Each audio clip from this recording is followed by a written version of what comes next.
Your summary of various scriptural references paints a clear picture of how Christian theology often views Satan. It emphasizes the deep division between the characteristics of God, typically associated with love, truth, and holiness, and those attributes often ascribed to Satan, such as deception, evil, and hatred towards God and His creation.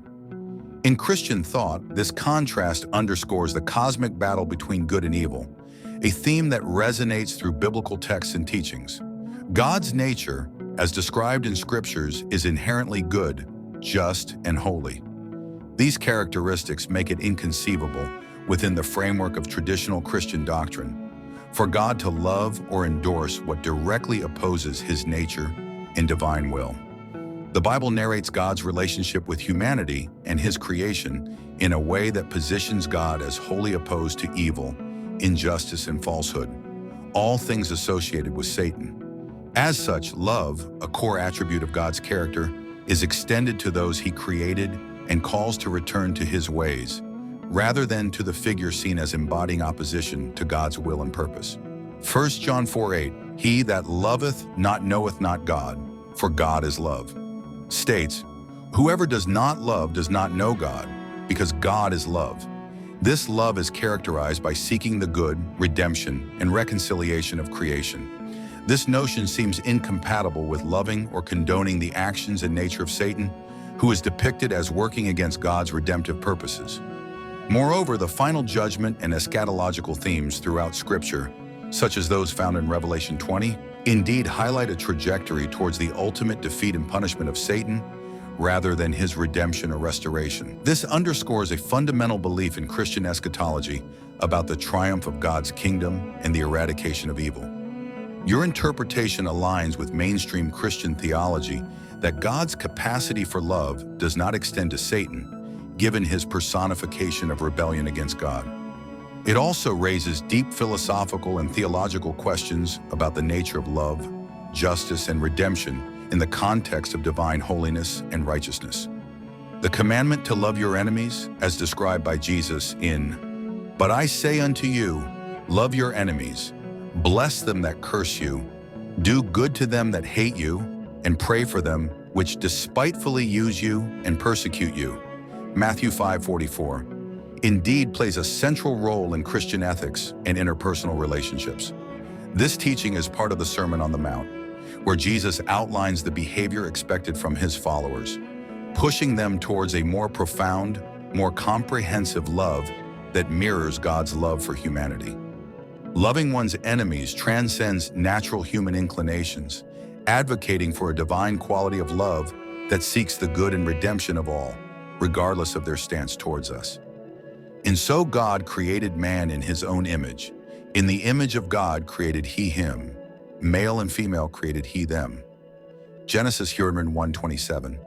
It is declared that humans are made in the image of God. So God created mankind in His own image. In the image of God He created them. Male and female He created them. A foundational concept for understanding the inherent dignity and worth of every human being.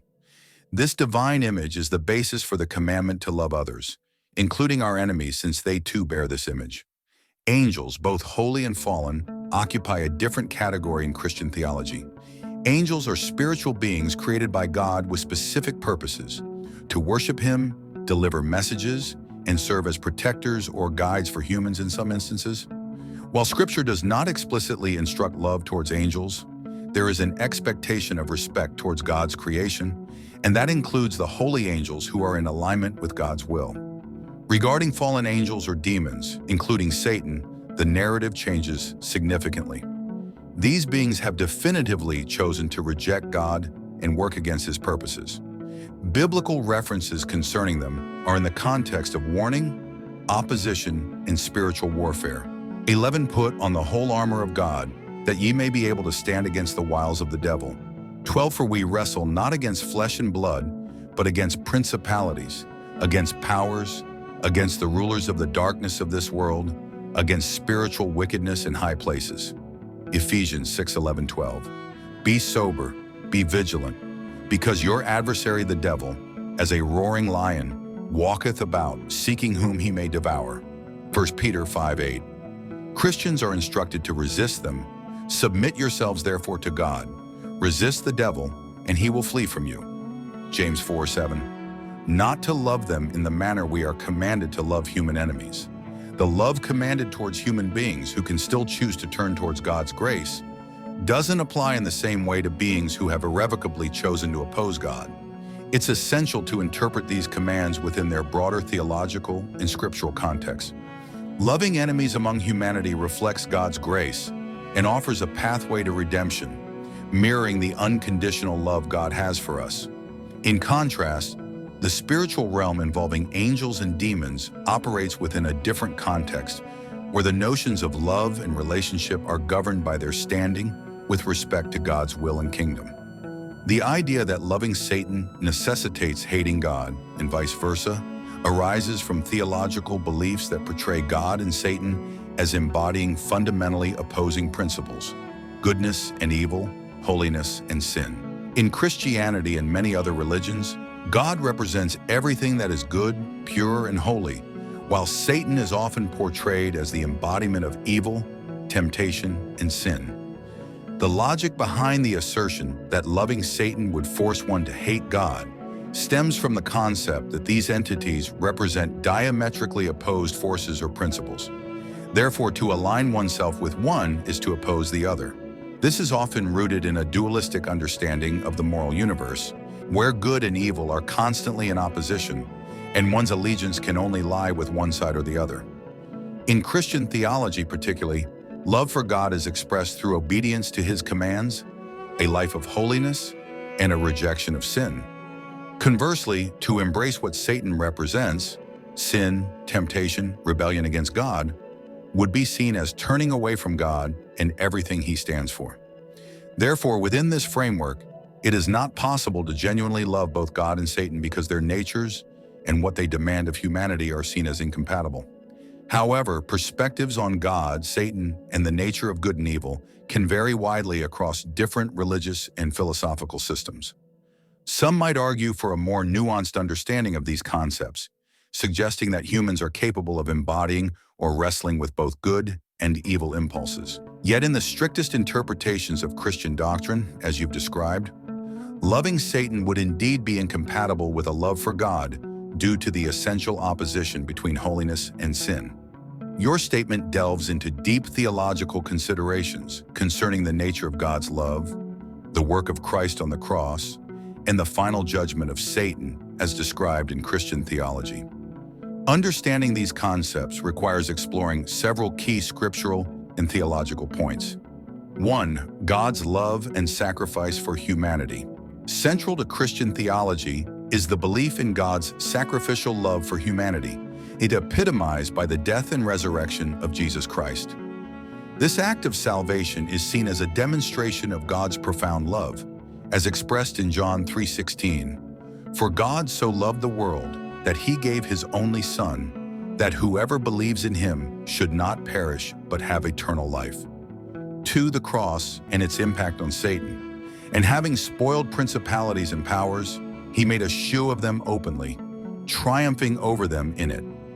Colossians 2:15 is often cited in discussions about Christ's victory over satanic powers. It states, He disarmed the rulers and authorities and put them to open shame by triumphing over them in Him. This passage is interpreted to mean that through Jesus' death and resurrection, God exposed and defeated the powers of evil, including Satan, demonstrating His ultimate authority and victory over all opposing forces. 3. No forgiveness for Satan. The notion that Satan will not receive forgiveness is derived from the understanding that Satan, a created angelic being, rebelled against God knowingly and with full awareness of his actions, and continues to do so. Unlike humans, who sin due to their fallen nature and can seek redemption through Christ, Satan's rebellion is seen as a final, unforgivable act due to his comprehensive understanding and outright rejection of God. 4. God's judgment as an expression of love. The idea that God's judgment of Satan is a part of His great love for humanity may be understood in the context that by ultimately removing all sources of evil and rebellion, including Satan, from creation, God is ensuring a future where His creation can exist in perfect love, peace and justice, without corruption or suffering. And the devil that deceived them was cast into the lake of fire and brimstone, where the beast and the false prophet are, and shall be tormented day and night forever and ever. Revelation 20:10 speaks of Satan's eventual doom, indicating that the devil who deceived the world will be cast into the lake of fire, an act that finalizes God's judgment upon him. Theological interpretations. It is important to recognize the variety of theological interpretations and understandings within Christianity regarding the nature of God's judgment, the role of Christ's sacrifice, and the fate of Satan. While some focus on the themes of love, mercy, and redemption, others emphasize justice, righteousness, and the ultimate defeat of evil. In sum, your statement touches on a fundamental aspect of Christian theology. God's actions in history, especially through Jesus Christ, are seen as a demonstration of his unconditional love for humanity and his sovereign plan for creation, which includes judgment upon forces of evil, epitomized by Satan. The specifics of these beliefs can vary significantly among different Christian traditions and theological interpretations.